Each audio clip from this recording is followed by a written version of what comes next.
میرے حضرت عبادت میں لطافت خوب رکھتے ہیں، رہے تقویٰ پہ چلتے ہیں، فقاہت خوب رکھتے ہیں۔ وہ بحر معرفت کے بحر الفت کے شناور ہیں۔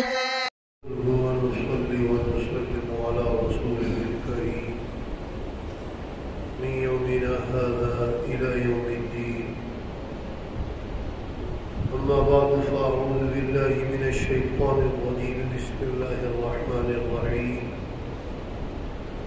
وإذ صرفنا إليك نفرا من الجن، اور جس وقت ہم نے پھیرا جنوں کی ایک گروہ کو آپ کی طرف، سرکار دو عالم سرور کونین صلی اللہ علیہ وسلم کو نبوت ملنے کے بعد آسمان پر پہرا سخت ہو گیا۔ فرشتے ان کی ڈیوٹیاں لگ گئی، پہلے جنات اوپر جاتے اور فرشتوں کی باتیں سنتے اور سن کر واپس آ کر بتاتے، کوئی چھوٹی موٹی بات چرا لیتے۔ اب جنات جب گئے اوپر بڑی سختی، اوپر نہ جا سکے، پہرا بڑا سخت ہے۔ اس پر ان کی ایک کانفرنس ہوئی، اور یہ کانفرنس بعد نے لکھا کہ الجزائر کے مقام نصبین پر ہوئی، اور بعد نے کہا کہ نیٹوا کے اندر عراق کے علاقے میں ہوئی۔ وہاں پر جنوں کی کانفرنس ہوئی اور مختلف وفود بنائے اور ان کو پوری دنیا میں بھیجا کہ جاؤ معلومات کرو یہ کیا بات ہے۔ آسمان کے دروازے بند، اوپر سختی ہو گئی ہے، اوپر کوئی جا نہیں سکتا، کوئی نیا واقعہ، کوئی اہم واقعہ پیش آیا ہے۔ تو ان میں سے ایک وقت جس کو عرب کی طرف بھیجا وہ تہامہ کے مقام پر پہنچا، اور یہ طائف اور مکہ کے درمیان ایک وادی ہے، وادی بطحا یا نخلہ بطحا اس کا نام ہے۔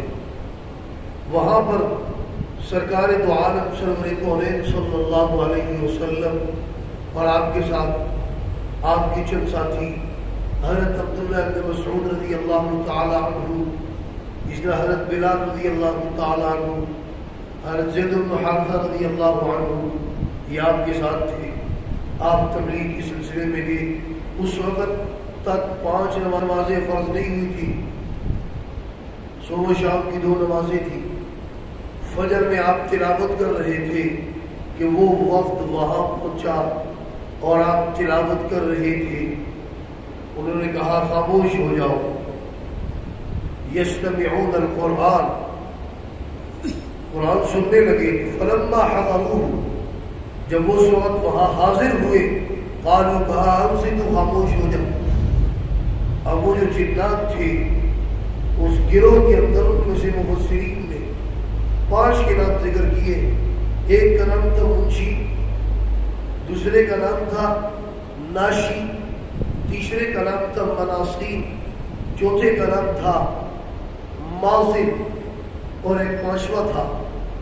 یہ 5 تھے جو وہاں پر حاضر ہوئے۔ ناشی، منشی، ناشی یہ بھی آسان ہے، مناصی اور ماضر۔ ایک 5ویں کا نام تھا الاحقب۔ تو یہ 5 وہاں پر حاضر ہوئے۔ جب انہوں نے قرآن سنا، عربی جانتے تھے، قرآن کی فصاحت و بلاغت جب سنی تو فوراً ایمان لے، اور ایمان لانے کے بعد یہ اچھا اس کا سرکار کو بھی نہیں پتا، صحابہ کو بھی نہیں پتا۔ بخاری شریف کی روایت ہے کہ ایک درخت نے بتایا کہ ایسے جنات حاضر ہوئے اور انہوں نے یہاں پر آپ کا کلام سنا اور وہ مسلمان ہو گئے۔ سورہ جن بعد میں نازل ہوئی اور یہ پوری تقریر بعد میں جو سورہ جن کے اندر ذکر کی گئی. فرمایا فلما حضروا، جب وہ حاضر ہوئے، قالوا انصتوا، کہنے لگے خاموش ہو جاؤ. فلما قضی ولوا، جب فیصلہ ہو گیا، جب مکمل ہو گئی، تلاوت ہو گئی، ولوا الی قومہم منذرین، مڑ گئے، چلے گئے اپنے قوم کی طرف ڈرانے کے لیے. ڈرایا قوم کو کہ دیکھو، قالوا یا قومنا، یہ ہماری قوم، انا سمعنا. یہاں پر ایک مسئلہ اور سمجھنے کا،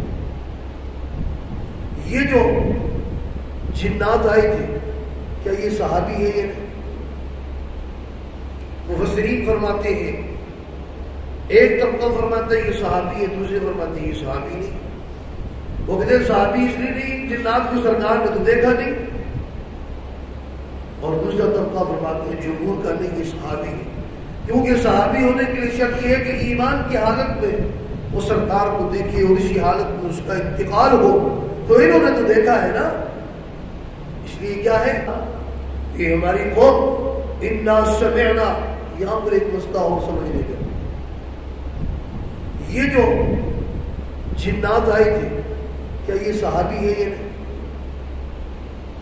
مفسرین فرماتے ہیں، ایک طبقہ فرماتا ہے یہ صحابی ہے، دوسرے فرماتے ہیں یہ صحابی نہیں. وہ کہتے ہیں صحابی اس لیے نہیں، جنات کو سرکار نے تو دیکھا نہیں. اور دوسرا طبقہ فرماتے ہیں جمہور کا نہیں، یہ صحابی ہے، کیونکہ صحابی ہونے کے لیے شرط یہ ہے کہ ایمان کی حالت میں وہ سرکار کو دیکھے اور اسی حالت میں اس کا انتقال ہو. تو انہوں نے تو دیکھا ہے نا، اس لیے کیا ہے یہ خود صحابی ہے. آگے فرمایا خاموش ہو جاؤ.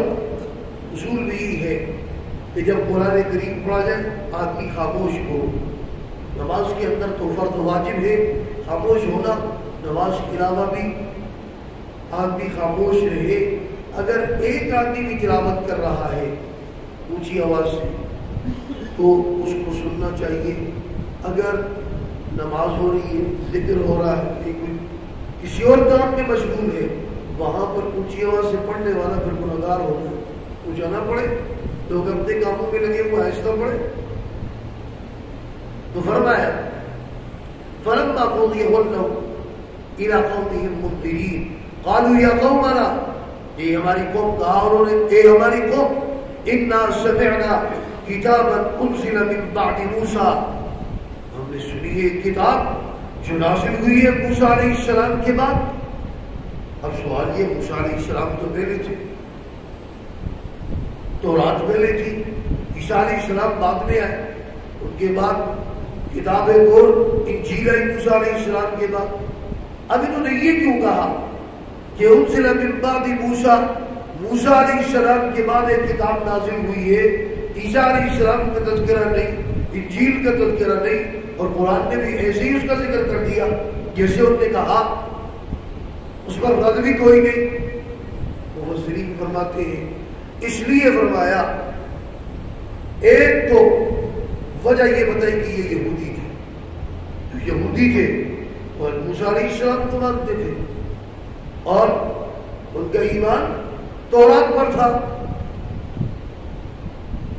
پچھلے گزشتہ انبیاء ساری قوموں کے لیے تو آئے نہیں. عیسیٰ علیہ السلام صرف بنی اسرائیل کے لیے، ان کی اپنی اپنی قوم ہوتی تھی، بس اسی قوم کی طرف. تو ایک تو یہ کہ یہ حضرت موسیٰ علیہ السلام پر ایمان لانے والے یہ یہودی تھے،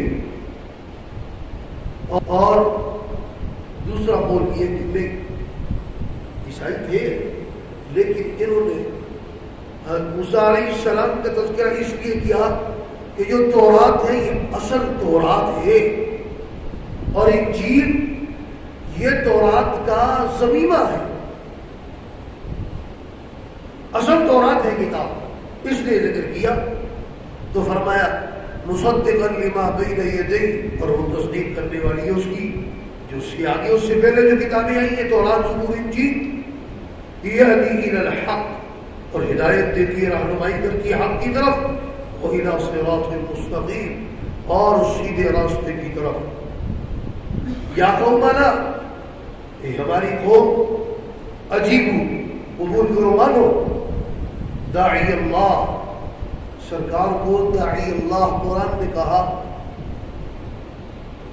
اور کبھی ان کی حکایت بھی ہوگی داعی اللہ، اللہ کی داعی کی بات مانو، داعی اللہ حضرت محمد رسول اللہ صلی اللہ علیہ وسلم کی بات مانو، مسلمان ہو جاؤ، وہاں ملو بھی اور ان پر ایمان لے آؤ۔ فائدہ کیا ہوگا؟ یغفر لکم من ذنوبکم، اللہ بخش دے گا تمہارے گناہ جو اب تک ہوئے، وَيُجِرْكُم مِّنْ عَذَابٍ أَلِيمٍ، اور تمہیں نجات دے گا، بنا دے گا عذاب علیم سے، دردناک عذاب سے۔ اور اگر وَمَن لَّا يُجِبْ، نہیں مانو گے، نہیں قبول کرو گے داعی اللہ کے داعی کی بات کو،